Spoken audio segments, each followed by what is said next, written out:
klas ji te ok ben machiegni gi japuonj. Mane wach. Erokamano. Sa ong'ado ka Ken, wach mogik. Oganda sani koro menyo chenro mag somo. Nyaka ing'eyo ni koro yaw skul kendo grade mar 10 ma jo senior secondary koro donjo. Mondo mochak kete tim chenro manyien mar somo mar CBE. Mabende koro ok bi menyo piem e kind jopuonjre korka weche mag grade kaka waneno kane ichiwo duoko mane ochiw mar KCSE. To wabiro neno piem korka ng'ato piem gi en owuon e lony ma en go gi nyalo mare. Koro aparo ni wachomo kama ber kapo ni wabiro wamako gini motegno mar mondo wane ni kinde mabiro nyime ok obede kod piem miwacho ni nyathi moro rem nikech oyudo D kata samoro nyathi moro rem nikech oyudo E kata gima kamano.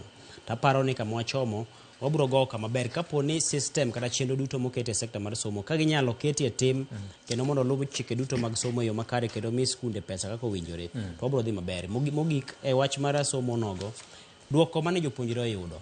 Ang'e ni piny oseringo matek kendo piny oselony mokalo kama otas ma in gono kende e gimidwaro. Otas biro mana ma atamalo matin kata samoro 15 moro kata atamalo 25 moro. 75 modong' gi bathene en gima in owuon dwaro mari gi nyalo mari gi rekni mari. Koro kuonde mag tiegruok madiere mag TVET ma bende nitiere kuonde mag tiegruok mamoko nitie nyaka kuonde ma itime kata kos moko ma chieko ma samoro ji nyalo timo ga achiel adek mar mondo mi gigoro okang' machielo. Koro kik wabed kod luoro kata poni grade moro amora miyudo pod wanyalo dhi nyime mondo wager godo ngima makiny. Erokamano Stafford kuom medo